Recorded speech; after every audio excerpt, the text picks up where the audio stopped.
असदुद्दीन ओवैसी की ओर से अब से कुछ देर पहले कहा गया है कि भारत सरकार की नीति अफगानिस्तान को लेकर स्पष्ट नहीं है। हमने जो सवाल पूछे उस पर गोलमोल जवाब मिला है। इस पर आपका स्टैंड, बीजेपी का क्या स्टैंड है इस पूरे मामले पर? देखिए चित्रा जी, पहली बात तो है कि दोनों का धन्यवाद देना चाहिए, भारत सरकार का भी धन्यवाद कि जिस प्रकार से आज जयशंकर जी ने कहा कि बहुत दिक्कतों के बावजूद, बहुत प्रॉब्लम्स और बहुत ट्रबल्स के बावजूद, उन्होंने खुद इन शब्दों का इस्तेमाल किया है। जिस प्रकार का इवैक्यूएशन प्रोसेस हिंदुस्तान ने अफगानिस्तान में प्रयोग किया है, 6 फ्लाइटें अब तक हिंदुस्तान आ गई हैं, 800 से अधिक नागरिकों को हिंदुस्तान लाया गया है, पूरे एम्बेसी को हिंदुस्तान लाया गया है, लगभग 112 अफगानी नेशनल्स को हिंदुस्तान लाया गया है। ये एक अपने आप में एक बहुत बड़ा इवैक्यूएशन प्रोसेस है और इसके लिए भारत सरकार को हमें धन्यवाद देना चाहिए। दूसरी बात, आज जिस प्रकार से एक सहमति रही है, चाहे अन्य पॉलिटिकल पार्टीज हों और चाहे छोटी छोटी इकाइयां हों, सभी ने एक स्वर में हिंदुस्तान की आवाज को बुलंद किया है। 37 नेताओं ने भाग लिया 31 पार्टियों में से। ये अपने आप में बड़ी बात है और ये हिंदुस्तान की जीत है। सभी ने एक सुर में हिंदुस्तान की आवाज को आगे बढ़ाया। जहां तक ओवैसी जी का सवाल है, ठीक है, मुझे लगता है कि आप घर में शादी भी कर लीजिए तो एक आध फूफा जी तो नाराज हो ही जाते हैं, उसका कुछ कर नहीं सकते हैं आप। मुझे लगता है ओवैसी जी को इसी प्रकार देखना चाहिए। मैं इस गंभीर मसले पर बहुत ज्यादा उनके ऊपर आलोचना नहीं करना चाहता। ठीक है, एक और छोटा सा जवाब आपसे मैं चाहूंगी, उसके बाद शुक्रिया और बाकी मेहमानों के पास जाऊंगी। संबित पात्रा जी, अब तक तकरीबन 800 से ज्यादा लोगों को अफगानिस्तान से लेकर आया गया है हिंदुस्तान। वहां पर 15,000 लोगों की ओर से आवेदन किया गया है और जिस प्रक्रिया से बीते 11 दिनों से इवैक्यूएशन का प्रोसेस चला है, अगर इसी तरह से निकालते रहे हम लोगों को तो 240 दिन लग सकते हैं वहां पर। वहां के हालात के मद्देनजर क्या भारत सरकार की ओर से कुछ और कदम उठाए जा रहे हैं ताकि जल्द से जल्द जितने भी लोगों की ओर से संपर्क किया गया है उन्हें तत्काल हिंदुस्तान लेकर आया जा सके? इसको लेकर किस तरह से, किस तेजी से बढ़ रही है सरकार? देखिए, आज जब ऑल पार्टी मीटिंग हुई, इन सभी प्रश्नों का उत्तर जयशंकर जी ने और सरकार ने दिया है।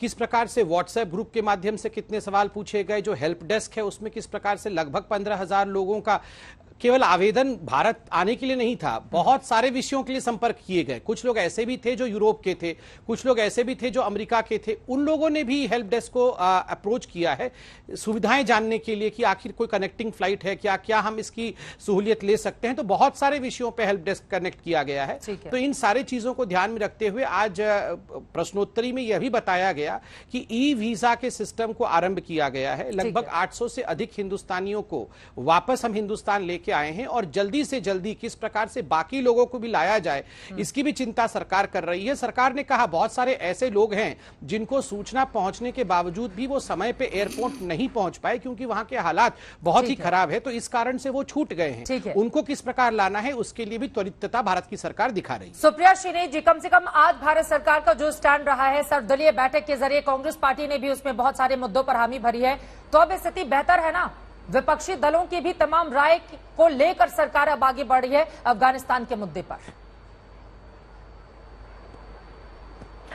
मैं पहले तो आपसे एक बात कह दूं कि जब कोई इंटरनेशनल मुद्दा होता है, जब भारत की अस्मिता का, हमारी सुरक्षा का मामला होता है, तो मेरे और संबित पात्रा के बड़े गहरे मतभेद हैं, लेकिन उस पर हम एक साथ ही खड़े नजर आएंगे आपको, क्योंकि भारत के आगे सब कुछ खत्म हो जाता है। भाजपा, कांग्रेस, पक्ष विपक्ष, ये सब समाप्त हो जाता है। तो मैं पहली बात ये कहना चाहती हूँ। मैं दूसरी बात बड़े सर्वसम्मान से कहना चाहती हूँ, ये अच्छी पहल की है सरकार ने, ऐसी और पहल और मुद्दों पर आम राय बनाने के लिए होनी चाहिए। लेकिन मैं तीसरी बात एक और कहना चाहती हूँ, हर सवाल का जवाब नहीं मिला है, हम इंतजार करने को तैयार हैं। मैं ओवैसी जी की तरह यहां पर आकर कोई इर्रिस्पॉन्सिबल बात करने में बिल्कुल यकीन नहीं रखती हूं। मुझे लगता है कि हमें इस समय चुनी हुई सरकार को निर्णय लेना पड़ेगा आगे के रास्ते का। लेकिन हाँ, 3-4 बातें मैं जरूर रखना चाहती हूं। पहली बात, हमारे अभी कितने नागरिक वहां पर हैं, उनको कैसे तुरंत लाया जाएगा, ये बहुत जरूरी मुद्दा है। और मुझे लगता है कि थोड़ी सी लाने में देरी हुई, क्योंकि जब आपको दोहा के राउंड्स के बारे में पता चल रहा था, जब आप वहां पर बातचीत कर रहे थे, तो शायद ये काम थोड़ा जल्दी हो सकता था। I think the country needs know कि कितने लोग फंसे हैं, कितने लोग आ न सकते हैं, क्या प्रबंध इसके बारे में किए जा रहे हैं। दूसरा, और ये मुद्दा बहुत ही बड़ा राष्ट्रीय सुरक्षा का मुद्दा है। सबको पता है कि इस समय पाकिस्तान चीन के इशारों पर इठला रहा है। पाकिस्तान और तालिबान का जो समर्थन और सपोर्ट है वो सबको पता है।